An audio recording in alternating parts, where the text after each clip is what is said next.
First of all you must read the question. पहले आप इस क्वेश्चन को पढ़ लीजिए। क्या है, आप इस क्वेश्चन को पढ़िएगा तो आपको समझ में आ जाएगा कि करना क्या है।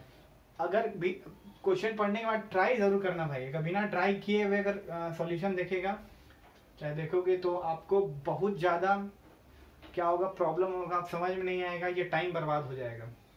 ठीक है, तो क्वेश्चन एक बार हम पढ़ देते हैं। तो यहाँ बोला है an electric lamp of 100 ohm, toaster of 50 ohm, water filter of 500 ohm connected to a 220 volt supply. What is the resistance of an electric iron connected to the same source that takes as much current as 3 all appliances take, find the current through. तो कहने का मतलब ये बोल क्या रहा है, सारा चीज यहाँ पर एकदम सटीक बोला है। यहाँ तक जो था ये सब चीज सबको समझ में आता है कि भाई हाँ कुछ एप्लायंस बताया, उसका रेजिस्टेंस दे दिया, 220 वोल्ट से सप्लाई उसको कनेक्ट कर दिया। लेकिन अगला लाइन में जैसे ही बोलता है what is the resistance of the electric iron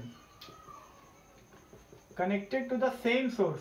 तो यहाँ ही बस ही बोलना चाह रहा है कि जितना आपका ये जो इलेक्ट्रिक आयरन था, ध्यान सुनिएगा कि बोल रहा है कि इलेक्ट्रिक आयरन जो है इसी सेम सोर्स से आपका कनेक्टेड होगा। ठीक है, और बोल रहा है उतना ही करंट लेगा, उतना ही करंट लेगा जितना इन तीनों ने मिल करके लिया है। देखिएगा 100 ओम, 50 ओम और 500 ओम, उतना ही करंट वो लेगा जितना इन तीनों ने मिल करके लिया है। तो सबसे पहला काम क्या है, तो हम इन तीनों ने करंट कितना लिया है। क्योंकि देखिए अगर हम मान लीजिए यहाँ एक डायग्राम बना दें, ये हमारा इलेक्ट्रिक आयरन, अब है क्या कि यहाँ पे 220 वोल्ट कनेक्ट कर दिए हैं। ठीक है, अगर हमको यहाँ पे करंट पता चल जाए I इज इक्वल्स टू क्या होता है, तो हम सीधे बोलेंगे R is equals to V upon I और सट से बना देंगे यहाँ पे जो भी इसका आएगा। लेकिन हमको पहले तो करंट चाहिए होगा, तो करंट निकालने के लिए इन तीनों का पहले R इक्विवेलेंट निकालते हैं। क्यों R इक्विवेलेंट? क्योंकि इन तीनों जितना मिला करके इन लोग तीनों मिल करके करंट ले रहा होगा उतना वो अकेला लेगा। तो पहले 1/R इक्विवेलेंट को सॉल्व कर लेते हैं। 1/50 प्लस 1/100 प्लस 1/500, इसको सॉल्व कीजिए।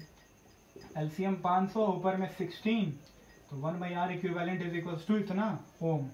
अब इसे फर्दर सॉल्व कीजिए, then R equivalent will be equals to 500 upon 16 ohm. ये R इक्विवेलेंट आया जो तीनों एप्लायंसेस जो पैरेलल में कनेक्टेड थे, जो भी आयरन वगैरह टोस्टर वगैरह जो दिया हुआ था वो तीनों जो पैरेलल में कनेक्टेड थे, ये देखिए तीनों पैरेलल में जो कनेक्ट है, तो जितना करंट ये जितना आर इन तीनों का रेजिस्टेंस आया, इन तीनों का रेजिस्टेंस। अब क्या बोलता है कि जितना करंट ये ले रहा होगा, किससे करंट ले रहा होगा भाई, तो ये 220 वोल्ट का सप्लाई से ले रहा होगा। यहाँ से जितना करंट ले रहा होगा उतना अकेला वो आयरन ले सकता है।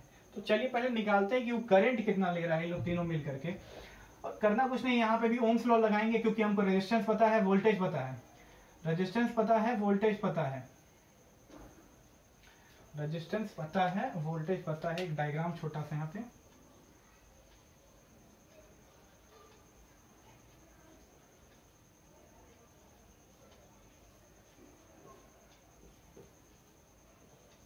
ये 220 वोल्ट सप्लाई है अपना, ये 50 है, ये 100 है, ये 500 है। ऊपर नीचे भी कर सकते हैं, कोई प्रॉब्लम नहीं है।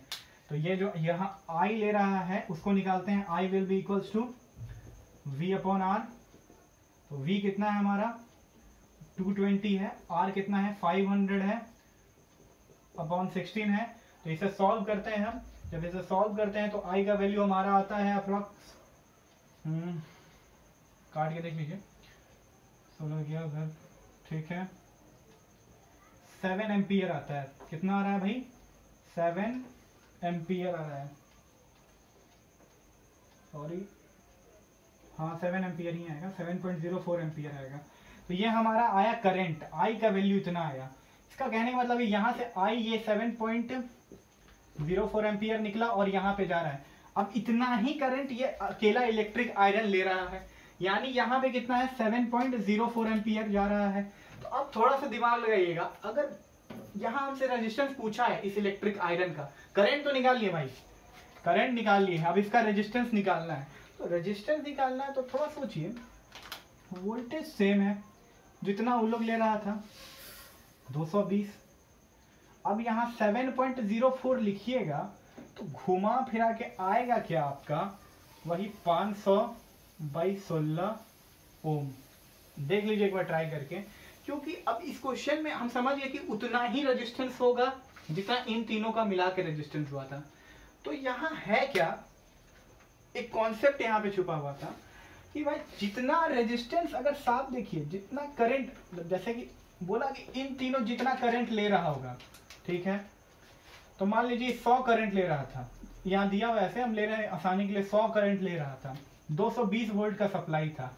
अब यहाँ उठा के लाया, बोला ये भी 100 करंट लेगा, कितना लेगा भाई, 100 एम्पियर का करंट लेगा, ठीक है, और वोल्टेज भी 220 वोल्ट है। तो कहने इनडायरेक्टली बोलता क्या है कि दोनों का रेजिस्टेंस बराबर है, क्योंकि हमको पता है भाई V = IR होता है, और R से यहाँ का फॉर्मूला निकलता है V/I।